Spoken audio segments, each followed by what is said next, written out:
Hi. Bharat Pakistan మధ్య ఉద్రిక్త పరిస్థితులు కొనసాగుతున్న వేళ ఆ దేశంలో అనేక ఆసక్తికర పరిణామాలు చోటు చేసుకుంటున్నాయి. ఇన్నాళ్లు పాకిస్తాన్ చేతిలో అణచివేతకు గురైన ఆ దేశంలోని బలూచిస్తాన్ ప్రాంతం ఇప్పుడు స్వతంత్ర దేశంగా ప్రకటించుకుంది.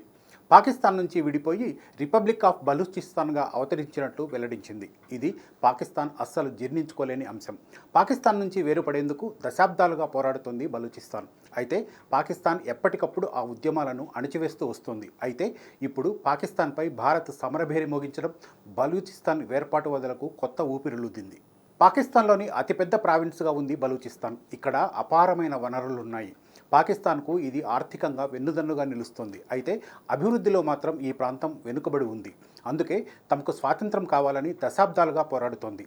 తాజాగా బలూచిస్తాన్ రచయిత, ఉద్యమకారుడు మీర్ యార్ బలూచిస్తాన్ను స్వతంత్ర దేశంగా ప్రకటించారు. భారత్లో తమ రాయబార కార్యాలయం ఏర్పాటుకు అనుమతి ఇవ్వాలని కోరారు. ఐక్యరాజ్య సమితి శాంతి దళాలను పంపించాలని విజ్ఞప్తి చేశారు. అలాగే పాకిస్తాన్ తన సైన్యాన్ని ఉపసంహరించుకోవాలని డిమాండ్ చేశారు. బలూచిస్తాన్ లిబరేషన్ ఆర్మీ ఓవైపు పాకిస్తాన్ సైన్యంపై విరుచుకుపడుతోంది. మరోవైపు సోషల్ మీడియాలో రిపబ్లిక్ ఆఫ్ బలూచిస్తాన్ ట్రెండ్ అవుతోంది. ఈ పరిణామాలు పాకిస్తాన్కు అస్సలు రుచించట్లేదు. బలూచిస్తాన్ వేర్పాటువాదం గురించి తెలుసుకోవాలంటే ముందు ఆ ప్రాంత ప్రాధాన్యతను తెలుసుకోవాలి. పాకిస్తాన్లోని 4 ప్రావిన్స్లలో బలూచిస్తాన్ అతిపెద్దది. దేశ వైశాల్యంలో 44% ఆక్రమిస్తుంది. కానీ జనాభా కేవలం 6% మాత్రమే. ఇక్కడ 90 లక్షల మంది మాత్రమే నివసిస్తారు. బలూచులు తమ గిరిజన సంస్కృతిని, బలూచీ భాషను కాపాడుకోవాలని కోరుకుంటారు. కానీ పాకిస్తాన్ పంజాబీ ఆధిపత్య రాజకీయాలు, ఉర్దూ భాష ప్రాధాన్యత ముందు వీళ్ళు నిలదొక్కుకోలేకపోతున్నారు. ఇరాన్, ఆఫ్ఘనిస్తాన్లతో బలూచిస్తాన్ సరిహద్దులను పంచుకుంటోంది. అరేబియా సముద్ర తీరంతో ఈ ప్రాంతం భౌగోళికంగా అత్యంత కీలకమైనది. బలూచిస్తాన్ ఖనిజ సంపదకు నిలయం. సహజవాయువు, బంగారం, రాగి, చమురు వంటి వనరులు ఇక్కడ సమృద్ధిగా ఉన్నాయి. వనరులు అపారంగా ఉన్న ఈ ప్రాంతం అభివృద్ధిలో ఎంతో వెనుకబడింది. ఇక్కడ నివసిస్తున్న వాళ్లలో 70% పేదరికంలో మగ్గిపోతున్నారు. దీన్ని బట్టి ఈ ప్రాంతం ఏ స్థాయిలో అణచివేతకు గురవుతుందో అర్థం చేసుకోవచ్చు. పాకిస్తాన్లోని సహజవాయు ఉత్పత్తిలో 40% బలూచిస్తాన్ నుంచే లభిస్తుంది. కానీ ఈ వనరుల లాభాలు ఆ ప్రాంతానికి అందట్లేదు. చైనాతో కలిసి ఎకనామిక్ కారిడార్ను ఏర్పాటు చేస్తున్నా కూడా బలూచిస్తాన్ ప్రజలకు ఉపాధి, ఉద్యోగ అవకాశాలు దక్కట్లేదు. బలూచ్ నాయకులు సిపిఈసిని పాకిస్తాన్, చైనా ఆధిపత్య కుట్రగా భావిస్తారు. రాజకీయంగా కూడా ఈ ప్రాంత ప్రజలకు ప్రాతినిధ్యం ఉండదు. ఎన్నికల సమయంలో మోసాలు చేయడం, నాయకులను అరెస్టు చేయడం ఇక్కడ సర్వసాధారణం. యువతకు రాజకీయంగా గొంతు వినిపించే అవకాశం లేకుండా పోయింది. అందుకే యువత వేర్పాటువాదం వైపు మొగ్గు చూపుతున్నారు. 1947కు ముందు బలూచిస్తాన్లో ఖలత్ ఖానేట్ స్వతంత్ర రాజ్యంగా ఉండేది. బ్రిటిష్ పాలకులు దీన్ని పరోక్షంగా నియంత్రించేవారు.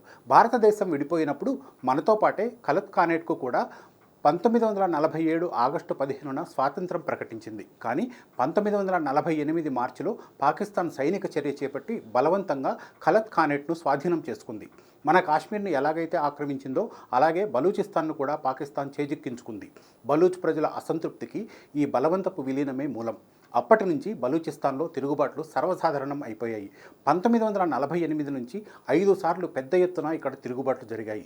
2006లో బలూచిస్తాన్ ఉద్యమ నేత నవాబ్ అక్బర్ బుగ్టీ హత్య తర్వాత ఉద్యమం తీవ్రమైంది. అయితే పాకిస్తాన్ సైన్యం బలూచ్ వేర్పాటువాదులను తీవ్రంగా అణిచివేస్తుంది. గత 15 ఏళ్లలో దాదాపు 5,000 మంది బలూచ్ వేర్పాటువాదులు అదృశ్యమయ్యారు. బలూచ్ వేర్పాటువాదాన్ని పాకిస్తాన్ అణిచివేయడానికి అనేక కారణాలున్నాయి. బలూచిస్తాన్ విడిపోతే 1971లో బంగ్లాదేశ్ విడిపోవడం లాంటి పరిస్థితి ఏర్పడుతుందని పాకిస్తాన్ భయపడుతోంది.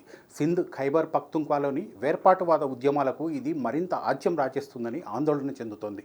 బలూచిస్తాన్లోని సహజ వనరులు, Gwadar port, CPC corridor Pakistan ఆర్థిక వ్యవస్థకు వెన్నుదన్నుగా నిలుస్తున్నాయి. వీటిని కోల్పోవడం పాకిస్తాన్కు అస్సలు ఇష్టం లేదు. బలూచిస్తాన్ వేర్పాటువాదాన్ని భారత్, ఆఫ్ఘనిస్తాన్ కుట్రగా భావిస్తోంది పాకిస్తాన్. అందుకే బలూచిస్తాన్ వేర్పాటువాదాన్ని ఉక్కుపాదంతో అణచివేస్తోంది. బలూచ్ వేర్పాటువాదం అంతర్జాతీయంగా ఎంతో కాలంగా చర్చనీయాంశంగా ఉంది. ఐక్యరాజ్య సమితి తమను గుర్తించాలని బలూచ్ నాయకులు కోరుతున్నారు. పశ్చిమ దేశాల నుంచి మద్దతు ఆశిస్తున్నారు. లండన్ కేంద్రంగా ఫ్రీ బలూచిస్తాన్ మూవ్మెంట్ పనిచేస్తోంది.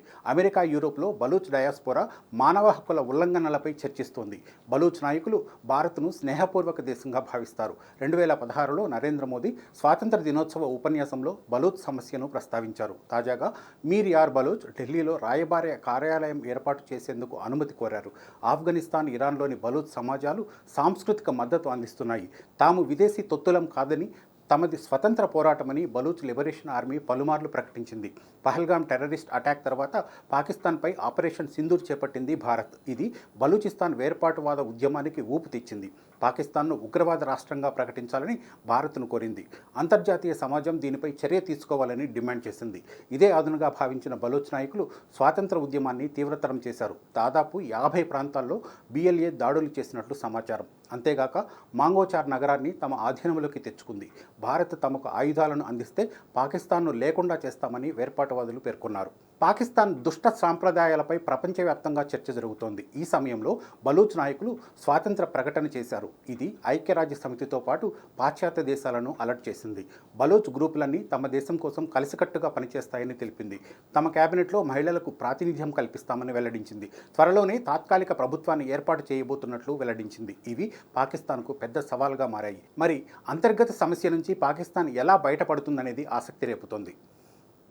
మరో అంశంతో మళ్ళీ కలుద్దాం. Thank you.